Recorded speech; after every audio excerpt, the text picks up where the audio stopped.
আসসালামু আলাইকুম ওয়া রাহমাতুল্লাহি ওয়া বারাকাতুহু। প্রশ্ন করেছিলেন, উলঙ্গ হয়ে ফরজ গোসল করলে গোসল হবে কিনা, আদায় করা যাবে কিনা। উলঙ্গ হয়ে ফরজ গোসল আদায় করা যাবে, যদিও এটা ঠিক না। হযরতে মুআউইয়া বিনতে হাইদা রাদিয়াল্লাহু তাআলা আনহু থেকে বর্ণিত, তিনি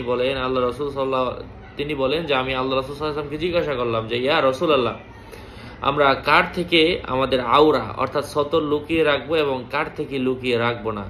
আল্লাহ রাসূল সাল্লাল্লাহু আলাইহি ওয়াসাল্লাম বলেন, তুমি সতর লুকিয়ে রাখবে সবার থেকে, লুকিয়ে রাখবে না তোমাদের স্ত্রী এবং তোমাদের দাসীদের থেকে।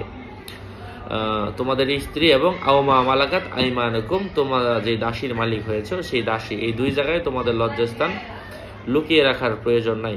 দাসীর প্রথা আগে ছিল, এখন শুধু স্ত্রী, স্বামী স্ত্রী তারা একে অপরের সামনে লজ্জাস্থান খুলতে পারবে। তো এই হাদিস থেকে আমরা বুঝতে পারছি যে গোসল যদিও করা যায়, তবে এটা উচিত না চার দেয়ালের মধ্যে, কারণ আল্লাহ তাআলাকে এবং তার ফেরেশতাদেরকে আমরা মানুষদের থেকে আরো বেশি লজ্জা পাবো, কারণ তারা আমাদের সাথে, ফেরেশতারা আমাদের সাথে আছে, তারা আমাদের ভালো মন্দগুলো লিখছে। আসসালামু আলাইকুম ওয়া রাহমাতুল্লাহ।